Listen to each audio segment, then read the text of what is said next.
welcome to another edition of Google is Evil, formerly What the Fuck, and such. DoNotGod.com video presentation. Yeah, Do Not God. Website and such. Videos on the website. All of that. Anyway, so, yeah, just the one video this week, I believe, and tired and fed up. People are really stupid, and I don't like people. And, you know, just, yeah, who wants to even talk to them? They're so stupid. It's just, they're too stupid. They're just, you know, having a conversation with retarded children. Just no point in it. Anyway, yeah. I mean, I was just thinking the word conversation, like they're ever going to say anything that could mean anything. You know, that could be connected in some way to something that's, oh yeah, that's an interesting thought you had. No, no interesting thoughts. So anyway, so I did a video where I played a video with Sam Harris and Neil deGrasse Tyson. I thought it might get to some of the more interesting parts of creation. You know, which would be, oh, we're just biological machines, and even our thinking has been perverted and distorted by the biological agenda of conquer, take, steal, grab, molest, yeah, the selfish gene agenda. Anyway, so we'll play some of this crap and such. Some of these subjects are interesting, you know, as science, but you know, without the proper perspective, that is recognizing it's a bug planet. All the planets are bug planets, okay? And there's nothing for intelligence to do but get depressed about realizing, oh, I'm a bug. Oh shit, well that's no good. That's all there is. There's nothing else for intelligence to do but to deal with the problem of what do we do with a bug infestation? Huh. Yeah, well, the obvious answer. Anyway, so let's play some of this shit. I'm tempted to play. He's got another video where he's doing his last update on the argument of free will. I mean, he makes very good arguments against free will, so just kind of funny that okay, I'm sort of lamenting the making of the video before I made the video, because I just like, oh, there's probably better subjects, probably, you know, blah, blah, blah, blah, blah. Yeah, I mean, I probably should find the talking heads of popular culture, but again, some of it just gets too political, and the political arguments are so stupid on both sides. But what's the point? I mean, there's no good guys out there. Alright, anyway. Light, it's very massive. Other craps gets caught up in the gravitation. Okay, yeah, so the universe is just couldn't be, like, who cares? It's so fucking simple in a way. The dynamics are really crude, really Newtonian, okay? There's just nothing, there's nothing much to see here, okay? The creation of galaxies, or, you know, all of it is just, it's, you know, it's really rudimentary physics in the big universe. And it's sort of an indication that, guess what, it's rudimentary physics in the small universe too, even more rudimentary. There's fewer options for how mechanical interactions take place. And that's all the universe is mechanical interactions. And that should be the real subject. Like, let's just forget about having a conversation with people who think there's something other than a physical, mechanical interaction. Blah, blah, blah. It's all been there, done that. Yes, that's what I'm saying. Too simple. Definitely fun to inventory and talk about and characterize. Oh, shit. I just don't know who it's fun to. I mean, I just couldn't care less. I mean, compared to the, you know, analyzing the biology. Okay, so I'm just, yes, doing the same argument again. You know, the small universe is where the real physics is. That's the real universe. Everything that happens in that big universe has to happen in the little universe first. That's one of the facts, the contextual facts that none of these conversations ever take place in, okay? I mean, that's one of the contextual facts that just tells you, okay, so we know what that universe is capable of if we know what the little one's capable of. If you know the little universe, then you'll know the big universe, because it's just a matter of punching in the numbers. Punch in the circumstance and you'll find out exactly what's going to happen. So knowing the dice is knowing, you know, the outcome of the game played with dice. That don't have a certain you have to have some capacity. It's like you're rolling the dice. You can't roll the dice into a tiny... Alright, so I'm just pointing out that, you know, these arguments about the probability of an outcome really has to do with, yes, how you're rolling the dice. If you roll the dice in a tiny little space, you have less capacity to have different outcomes than if it's the big space. But then again, the smaller space, you know, can make things happen that couldn't happen in the bigger space. But the point is they're different, and you can't just make some general statement about probabilities without considering what you're rolling your dice into. What's the bucket of possibility? And that's going to be decided by the bucket.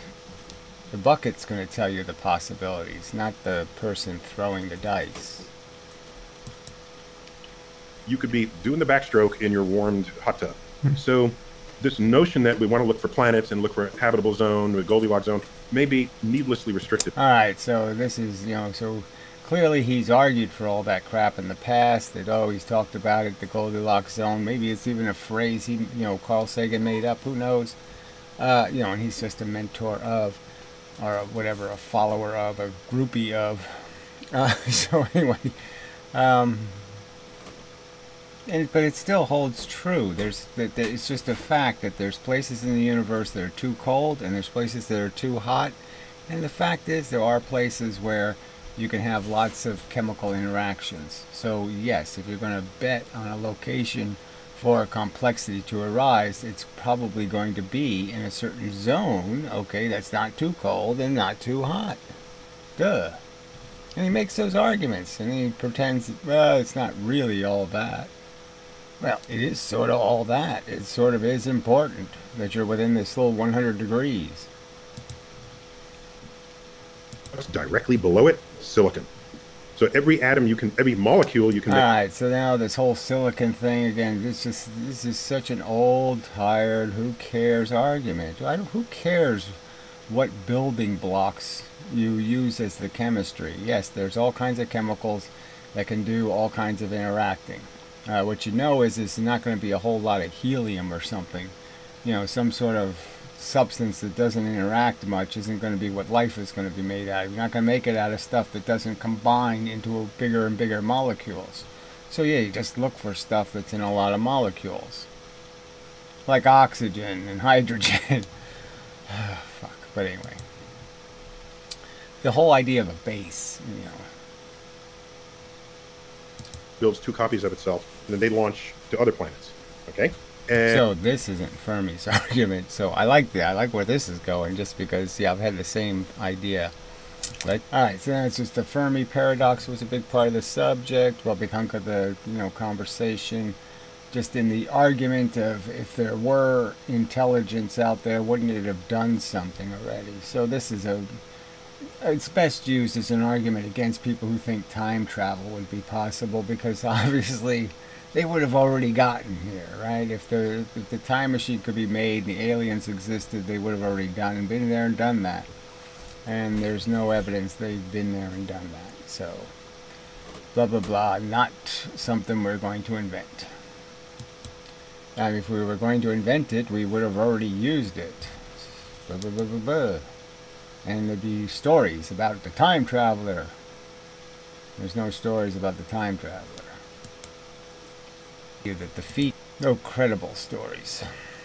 Sure, that makes the difference is just look at a human baby. It's completely dysfunctional. Alright, so this is just a conversation about comparing intelligence, which is just such a stupid thing to do, I think, based on capacity. Okay, when I think you can make a pretty good argument that language is what creates a whole different plateau. It's the plateau you have to get to is first you have to have language before you can have an intelligent conversation.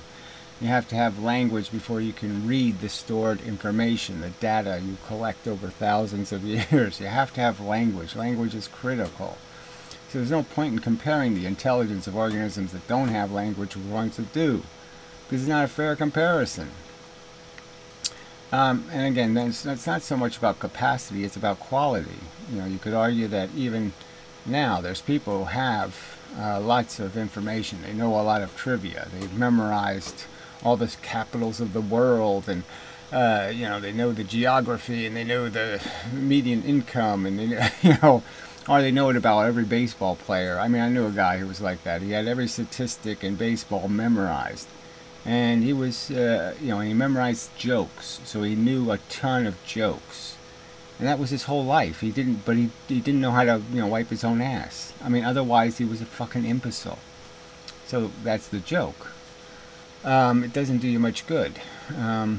So yeah, I mean, it's valuable to have more storage space, to be able to store more information, but the most valuable information is understanding plus, minus, multiply, divide. I mean, the functions are more important than storing a bunch of memorized charts and data. So this whole measuring intelligence thing is just such a useless subject. And again, I would argue that you can understand there's biological reasons why other organisms can't achieve what we've achieved, in the sense that it's really just about a tiny part of our brain working differently. Not that we have so much more brain. We have one little piece, okay, that works differently. And you can see the difference in the fact that we're born, you know, unmatured, you know, incapable, incompetent, pretty much broken, okay? I mean, it's a lemon. And it takes an awful long time for a human baby to get to the same point a chimpanzee is at in 3 weeks. So that's the big difference between modern man and the more primitive virgins, if you want to call that, even Cro-Magnon man. This is probably, they matured, okay? Neanderthal, for example, matured, you know, in terms of its growth and maturation, like 3 times faster than the modern competitor. So the little hominid matured really, really slowly, you know, where the Neanderthal was an adult by whatever, 12, you know, that kind of thing. So it's that difference, you know, it's full height, full weight, you know, at 12. So the difference is in this maturation thing, and what's happening in the maturation, well, that's where you're gaining the language, and the language is the power of intelligence, blah blah blah blah blah. So people just have this wrong idea that more brain is better. Sure, it can't hurt, but it's not why we're intelligent. All right. Capacity to comprehend. In the same way you walk up to a chimp and say, all right, so no. All right, so this terrible comparison that there's exponential growth in intelligence, that somehow intelligence, you get super smart and you know something better. No, it's just adding 2 + 2 = 4. You can do it faster than somebody else, but you can't do it better than somebody else. So once you have the faculty of being able to logically put concepts together, that is, understand what a concept is, understanding, you know, nouns and verbs, you know, there's actions in the universe, and then there's things in the universe, and you have to just understand the things and the actions, and you put those together, and you can deduce outcomes like wing, you know, wings, and muscles, and flight, you know, this kind of idea. You can add it up, and there's just no place, there's not enough, there's nothing happening. Once you understand how to play the game, it's sort of like the game of intelligence is over, and all you can do is develop strategies over more time. Spend more time developing a way of playing the game. But once you know the rules, then you can all understand. So if somebody forces me to strategize, what play in football? Do I throw a pass, or do I run, or do I do this or do that? Yeah, you can do differences in terms of calculating probabilities. So it's just about looking at the chart and figuring out the probabilities. You don't have time to do that? Well, then you just, here's my best guess. Okay. So it just becomes about, the more intelligent thing is just how much thought did you give it. And yes, maybe a future intelligence will take less time to think about it, because they got more than one processor. But they can't think better necessarily, because the rules really are 2ness plus 2ness equals 4ness. The rules are really simple. The foundational facts aren't variable enough for you to need a big intelligence.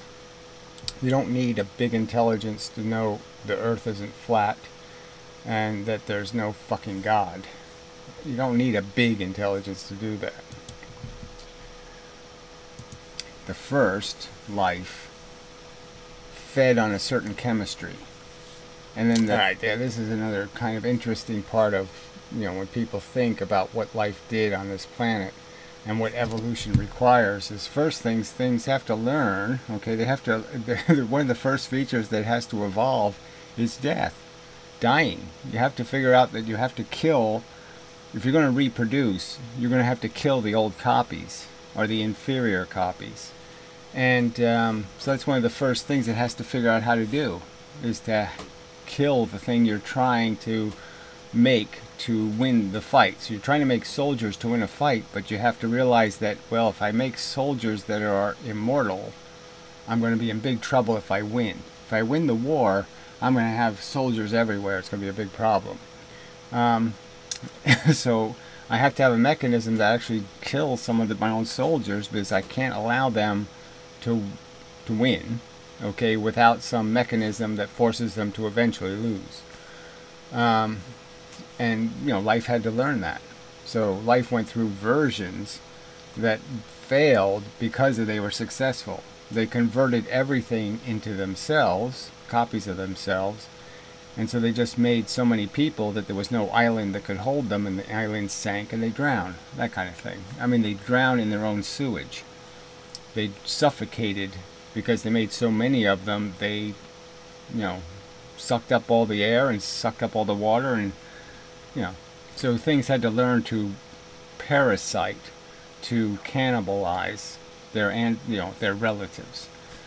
And so then you ended up with you needed more competitors, and now you could be assured that nothing's going to be that successful that it can endure.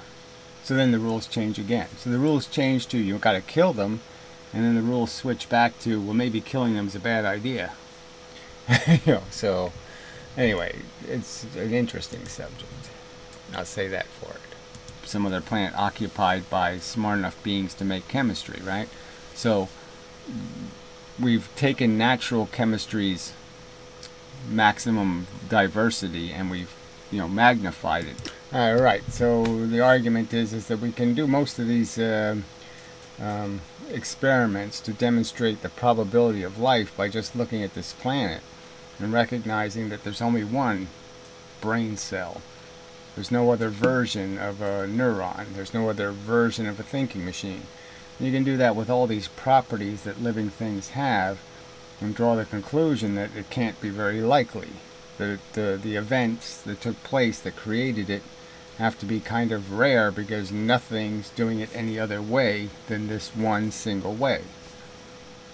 So that's sort of a giveaway. So the fact that there is no other DNA molecule, any other arrangement, than a molecule that can be traced to the Adam and Eve DNA, all of it is the same DNA, then you're stuck with the obvious conclusion that obviously that first molecule wasn't very likely, because there's absolutely no other versions, and the planet is now littered with the parts to make one, and still no car pops out. Alright, one more. I think there's one more. See what this is. Nothing. Alright, Yeah. time for another Google's Beginning. Evil. Yeah, somehow it's the beginning. .com. I would click on the end. I Video didn't click on the presentation. beginning. So you're going to have to say, gee, that's all one event thing. There wasn't two events. Alright, so I'm just making the argument that there's obviously lots of parts of us that just didn't happen more than once. They argue that eyesight happened maybe 7 times. 7 different varieties of a way of seeing. But a lot of our features, there's no other way to do it but the one way. No thing has some other mechanism to get there. It only happened once in the evolutionary history. Alright, that device was only created one time. Alright, I think that's enough of a video. Well, it's enough because it's the end. So that's all you'll get. Sorry about the fan, but it's cold. And such. Well, no need to explain, but I don't think I need to. Yes, the fan makes it warmer because there's a heater next to it. But anyway, okay. So, yeah, so that's the end of the video. And it's all this context. I'm just going to keep arguing that, yes, there's the certain hard truths about reality. It's a bug planet. We're bugs. We're mostly preoccupied with the worst parts of our brain's function, the silly impulses.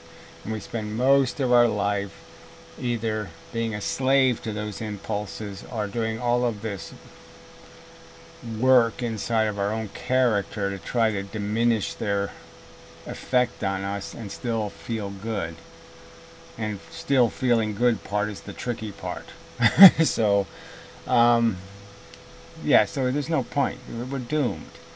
There's nothing we can do here but clean up the mess we make. That's the underlying argument that just blows it all up. There's no other there's no other superhero mission but to stop the mess making.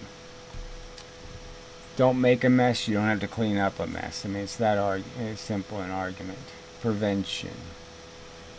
And so everything else becomes superfluous to understanding that concept. That there's no way we enhance the universe by being here, and all we do is create the blight of a significant amount of torture. And that's really a stupid thing to do.